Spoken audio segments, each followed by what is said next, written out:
So again, I'm asking, who sent Bushra there? Is she being paid either in cash or accommodation? Because this tweet from journalist Emily Schrader has sparked some interest in the last hours or so. It reads, under the UK's Iran Sanctions Regulations 2023, UK nationals are bound by sanctions law wherever they are in the world.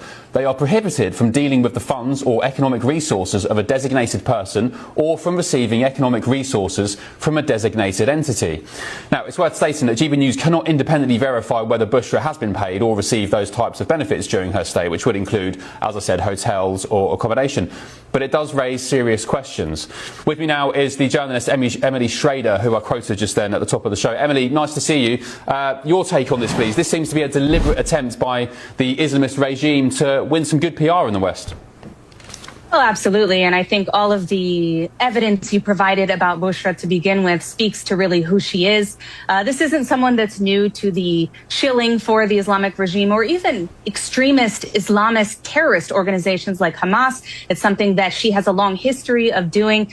But I mean, the core of the problem here is that this isn't something new. We know from documents that I was looking at just earlier today that the Islamic Republic has reported in their own state media that they've set aside at least $20 million for influencer marketing campaigns geared at foreigners. That's how they themselves branded it. This was also repeated in social media, and this was referring to at least one trip that occurred in November 2024. So all the indications imply that the regime was the funder behind this. In one of those articles that I mentioned, the Tehran municipality actually claimed credit for the travel fees and the hotel fees for participants in this influencer delegation. Now, is this influencer delegation the same thing? We don't know yet. We don't have all those answers, but it definitely warrants an investigation, not just for the UK, but also for Kala Walsh in the United States, the Palestine Action US founder. This is someone who has been to Iran on an influencer trip before.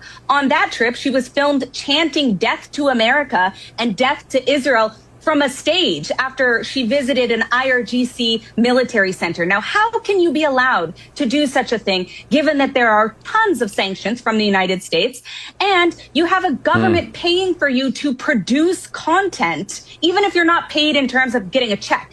You have a government that's paying for you in kind to produce content. I mean, this is a huge, huge problem. And both the OFAC office in the United States and the OFSI need to investigate this in the UK when it comes to Bushra Sheikh, because this is totally unacceptable and it's dangerous, frankly. This is a very dangerous regime that has made their intent to destroy England as well as the United States and, of course, Israel very clear for 48 years and counting.